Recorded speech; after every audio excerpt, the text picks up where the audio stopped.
Game Informer is shutting down, and many of the employees found out from a social media post. What's going on, guys? Welcome to another episode of Smash JT. And the downfall of modern games journalism is completely in full swing upon us, with Game Informer being shut down. And I gotta be honest, right off the top here, I can't believe it.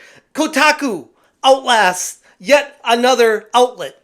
This time, a good one.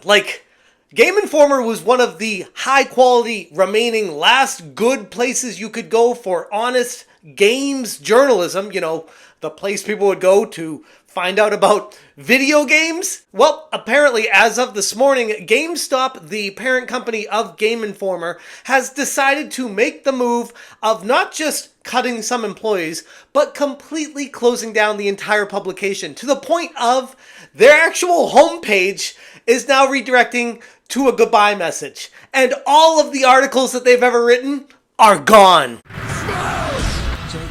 Hit that subscribe, give me a like, and check out SmashJT.com for the full article breaking down the travesty of getting rid of Game Informer completely, including publications in print and online. And I guess they had a YouTube channel too, even though they didn't really pay much attention to it. But Game Informer, as we know it, is gone. Now, this is a company, I brought some show and tell, that I actually subscribe to. These are some of my recent issues of Game Informer. The most recent one, I didn't even open up to read. And that's not a slight against the people working hard at Game Informer. It's more of a sign of the times where I don't open the magazines anymore. I just don't. All the social media, all the technology, all the fast-paced changes are all available online. And as much as I have the nostalgia, I genuinely do have the nostalgia for the magazines, it just doesn't translate to the modern era when it comes to keeping up with what's going on in the game industry. Game Informer was one of those publications that did do really good deep dives behind the scenes and game studio stuff that other publications didn't,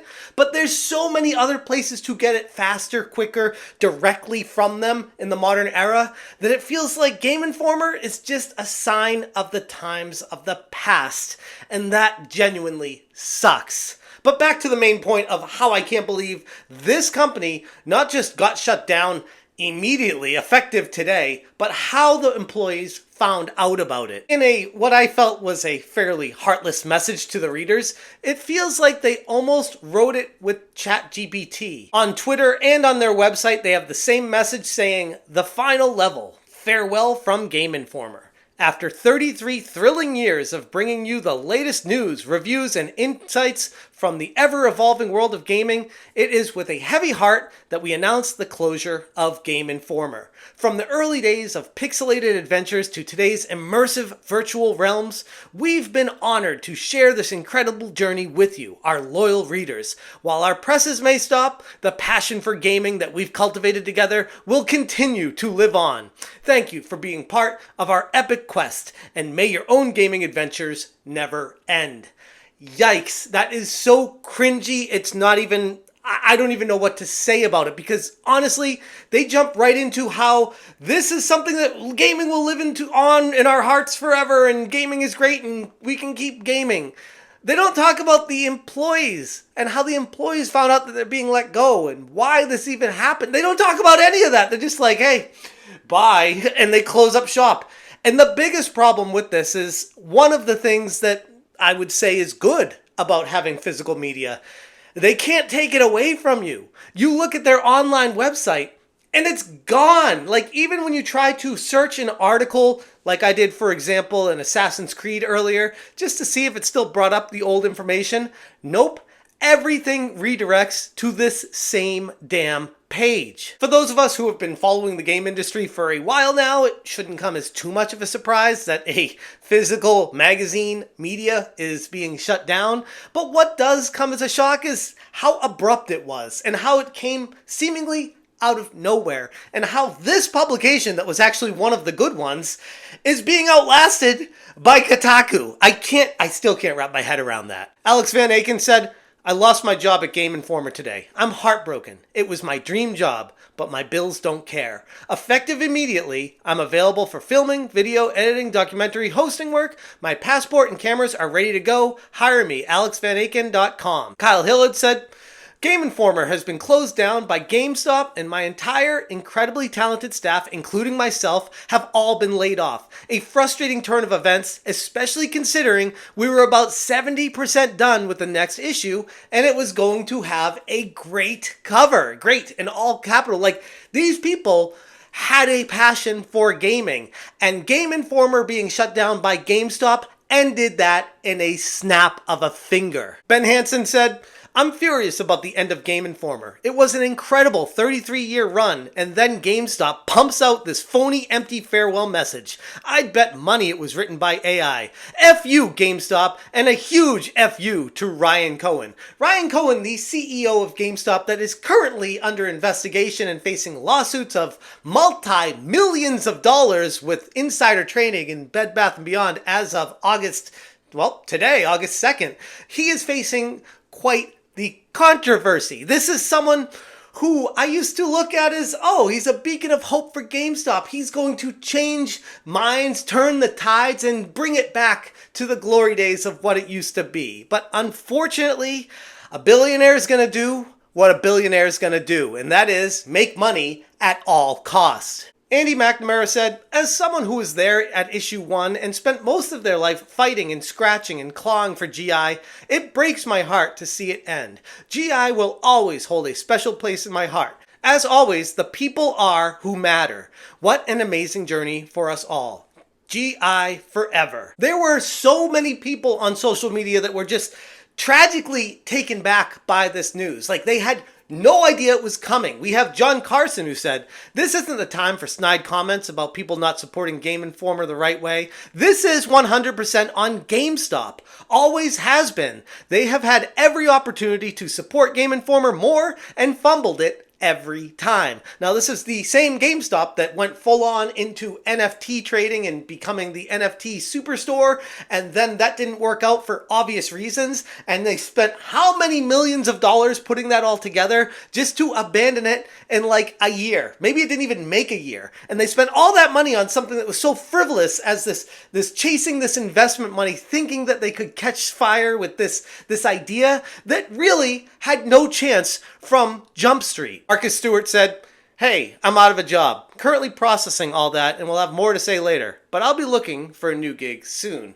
And it goes on and on and on. Like, over a dozen people employed at Game Informer let go all at once, many of them on social media saying they found out about it from their social media posts. There was no internal meeting. There wasn't like a HR coordinated effort of, "Hey, here's what's happening. You guys got 30 days. Work on getting this last magazine out, and then we're going to start filing people out of here because we need to do an organized close down and shut down of the..." Nope. Just out of the blue, 70% done with the latest magazine, cut right at the nipped in the bud, gone. You don't have a job anymore, which to me is just completely wild. With all the money that GameStop has made from investing in themselves, reselling additional stocks, making tons of money in the back end, even if Game Informer was losing money, I feel like you have to at least have some sort of a human heart to give people 30 days. Like, you had to see this coming, Ryan. You had to. There's no way that you just woke up this morning and was like,